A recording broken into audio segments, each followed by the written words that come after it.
அதுக்கு முன்னாடி I don't want to spoil that for you. I will let him do that eventually as the நம்ம conversation போக போக. இவருக்கு அறிமுகம் கண்டிப்பா தேவையில்லை. ஆனா அந்த அறிமுகத்துல நிறைய நகைச்சுவை இருந்துச்சு. அவங்க கொடுத்த ஒரு அறிமுகத்துல பொண்ணுங்களோட எக்ஸ்பெக்டேஷன்லாம் ரொம்ப ஜாஸ்தியாச்சு.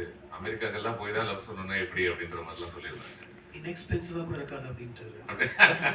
நல்லா இருந்தது, இன்ஸ்பைரிங்காக இருந்தது. Thank you for introduction. நான் சொன்ன மாதிரி உங்களுக்கு அறிமுகம் தேவையில்லை. அதனால இன்ஃபேக்ட் ஓவர் த இயர்ஸ் உங்களுடைய படங்களை அதில் இருக்கக்கூடிய சின்ன சின்ன அம்சங்களை பயங்கரமா அனலைஸ் பண்ணியிருக்காங்க, பப்ளிக் பண்ணியிருக்காங்க. படத்தை ரசிக்கிறவங்க, ஃபெஸ்டிவல் ஆடியன்சஸ், மற்ற டைரக்டர்ஸ் அவங்க எல்லாருமே கான்ஸ்டன்டாக இந்த ஒரு விஷயம் வாரணமாயிரம்ல நான் பயங்கரமாக இன்ஸ்பயர் ஆனேன், இந்த ஒரு விஷயம் காக்க காக்கல இன்ஸ்பயர் பண்ணிச்சுன்னு. அதனால முடிஞ்ச வரைக்கும் நான் சின்ன சின்ன மூமெண்ட்ஸ் இந்த படங்கள்ல இருந்து எடுத்து அது எப்படின்னு கேட்காம இருக்கலாம்னு நினைச்சேன், which is an obvious temptation. Instead, what I thought will do is over the course of your filmography, நீங்க உள்ள வரும்போது உங்களுடைய சிந்தனைகள் என்னவாக இருந்துச்சு, உங்களுடைய நோக்கங்கள் என்னவாக இருந்துச்சு, இப்போ போக போக அது என்னவாக மாறி இருக்கு அப்படின்றத பொறுத்து அனெக்டோட்டலா அப்படி பேசிட்டு இருக்கும்போது இதெல்லாம் கவர் பண்ணலாம் அப்படின்னு நினைச்சேன். First of all, it's so cool to do this in theatre. இந்த மாதிரி ஒரு ஸ்பேஸ்ல, அதுவும் இந்த space I think I can speak for all of you and myself also அப்படின்னு நினைக்கிறேன். பல்வேறு விதமான forms and variations of our செல்ஃப்ஸே பார்த்துருக்குன்னு நினைக்கிறேன் இந்த இடம். ஸோ மேபி இந்த இடத்துலேருந்தே ஆரம்பிக்கலாம் அப்படின்னு தோணுச்சு.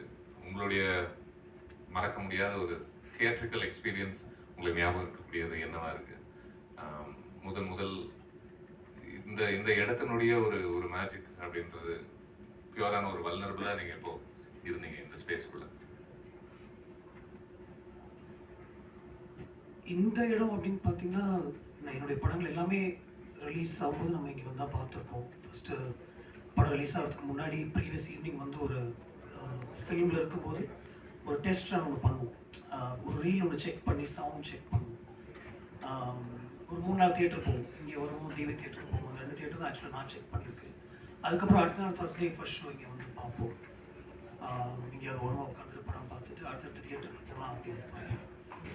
பட் கிட்டத்தட்ட லைஃபே வந்து சினிமா தியேட்டரில் தான் ஒரு மாதிரி இந்த ஜேர்னியை தொடங்கி வச்சது அப்படின்னு சொல்லலாம். நாயகன் படம் வந்து விஹெச்எஸில் பார்த்துட்டு ஐயோ இதில் பார்த்துட்டோமே அப்படின்னு வருத்தப்பட்டு அப்போ 15 வயசு மறுபடியும் போய் தியேட்டருக்கு பார்த்த ஞாபகம் எனக்கு இருக்குது. இதில் பார்த்துட்டோமே, இதில் பார்த்துக்கக்கூடாது, நம்ம வீட்டில் இருக்கிற டிவியில் இதில் பார்த்துக்கக்கூடாது, இதை கண்டிப்பாக இந்த எக்ஸ்பீரியன்ஸ் மறுபடியும் தியேட்டரில் போய் பார்க்கணும் அப்படின்னு சொல்லி அதுக்கப்புறம் ஒரு 5 இல்லை 10 தடவை அந்த படத்தை தியேட்டரில் பார்த்து ஞாபகம் இருக்குது.